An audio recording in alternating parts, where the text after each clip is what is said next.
I'll ask you a simple question. I have two things to share, one good news and one bad news. Which one would you want to hear first?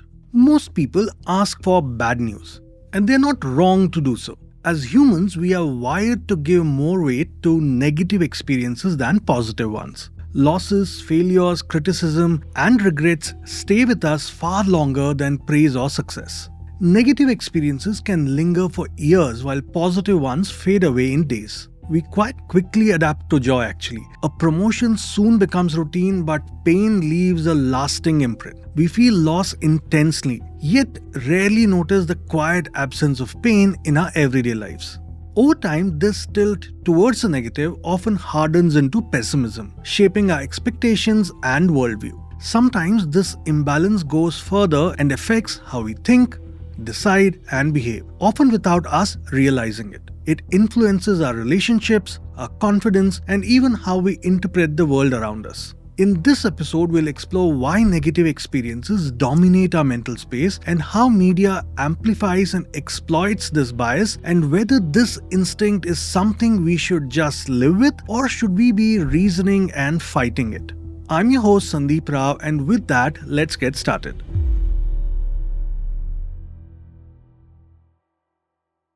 Like I always do, I dug deeper to understand why we are drawn towards bad news. One of the first researchers to explore our negative bias was Princeton psychologist Daniel Kahneman, winner of the 2002 Nobel Prize, and best known for pioneering the field of behavioral economics. In 1983, Kahneman coined the term loss aversion to describe his finding that we mourn loss more than we enjoy gains. The upsetting feeling of losing money is always greater than the happiness felt after gaining the same sum. Psychologist Roy Baumeister expanded on the concept. In 2001, he wrote, "Centuries of literary efforts and religious thought have depicted human life in terms of a struggle between good and bad forces. At the metaphysical level, evil gods and devils are the opponents of the divine forces of creation and harmony." He goes on to say, at the individual level, temptation and destructive instincts battle against our striving for virtue and fulfillment.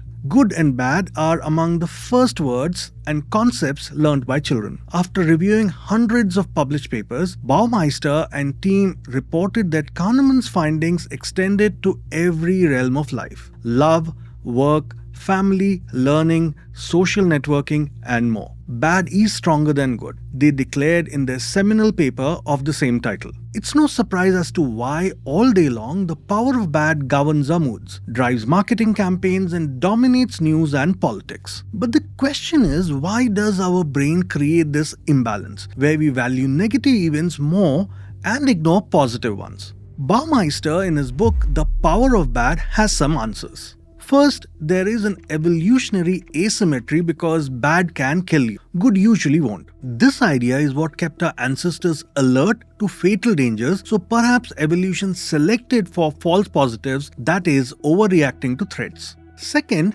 learning requires pain and pleasure teaches little. Our brains are tuned to learn more, and negative experiences are the brain's primary mechanism for learning and behavioral change. Third, our brain naturally demands explanations for bad events. For good ones, it doesn't. When something goes wrong, the brain asks, why? How do I prevent it again? So this imbalance towards negative events is in a way functional, as it helps us avoid similar events in future. Lastly, on a related note, our memory also stores bad memories better than good ones. Again, a preventive function that helps us survive better. But there's another side to this story. We live in an age of information glut, a term popularized by Mark Angevic, where we are constantly exposed to vast amounts of unfiltered and uncontextualized information. The sheer volume itself becomes a problem. It places a heavy cognitive load on our brains, forcing us to continuously process, evaluate, and make sense of what we consume. Layered on top of this is media's long-standing bias towards negative news. Eric Weiner, a former NPR correspondent, has been warning us for a while now. Reflecting on his years as a journalist at the New York Times and NPR, he once wrote, During my decades as a daily journalist, I knew that reporting on happy people and places wasn't going to advance my career.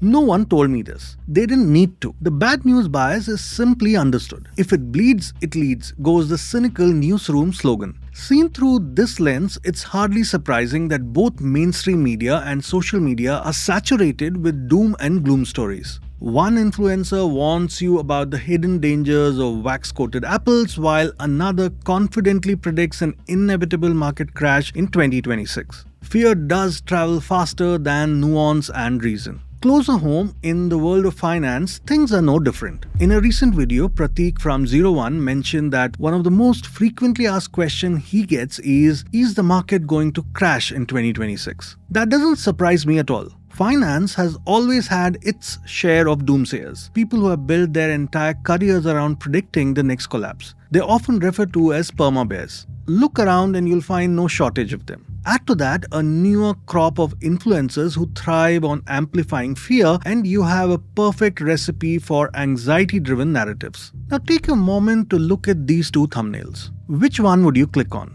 The answer is obvious. Fear grabs attention, calm rarely does. But when this fear spills over from headlines into behavior, especially in trading and investing, the consequences can be serious. Decisions driven by anxiety rather than evidence can quietly erode capital, confidence, and discipline. So the real question is, how do we deal with this constant barrage of negativity? And more importantly, how do we prevent it from distorting our decisions? I have to quote Taleb here. In his book, The Bed of Procrustes, he has a quote that fits the context very well. To bankrupt a fool, give him information. If you remember my episode on 26 trading resolutions for 2026, I spoke about building a strong bullshit detection system. I'm bringing it up again because this is where it truly matters. One of the first steps is to reduce the sheer flow of news and information, and that starts with creating filters.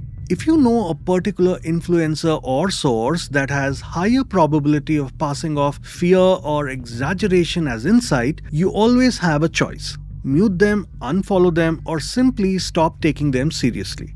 So step 1 is clear. Reduce exposure by being selective about where you consume your information from.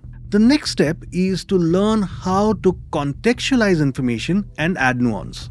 For instance, when someone says markets are going to crash in 2026, the right response shouldn't be panic. It should be curiosity instead.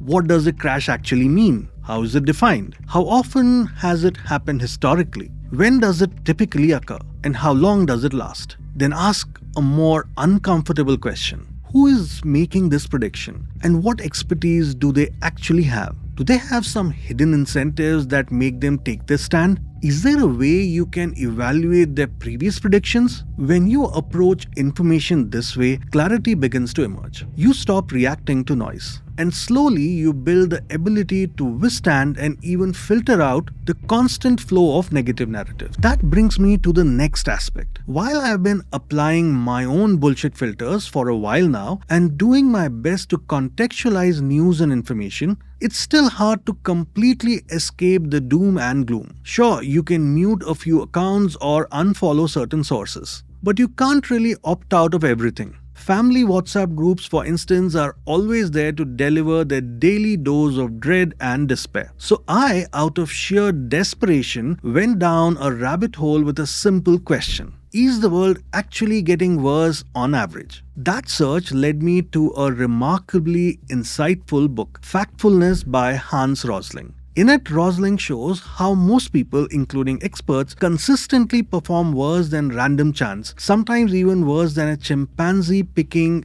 answers when asked basic questions about global trends like health, poverty, and population. The reason, he argues, is deeply ingrained misconceptions and outdated worldviews. Take population for example. In India, we often assume that population growth is spiraling out of control and inevitably leading to poor social outcomes. But if you actually look at the data, a very different picture emerges. Birth rates have been steadily declining, death rates have fallen even faster, people on average are living longer and healthier lives than the previous generation. A similar pattern holds true for markets. Over the long run, markets tend to have a positive drift, especially in a country like India, which still has a long runway for growth. Now, some of you might be thinking, Sandeep uncle, this is all very confusing. So you're saying we should just be fearless and all's good with the world? Not quite. Extreme pessimism and extreme optimism can both be equally dangerous. In a recent podcast interview with Anupam Gupta, Rajiv Thakkar, the CIO of Parag Parikh Mutual Fund, spoke about what he called the worry gene. His point was that we all carry an evolutionary instinct to fear,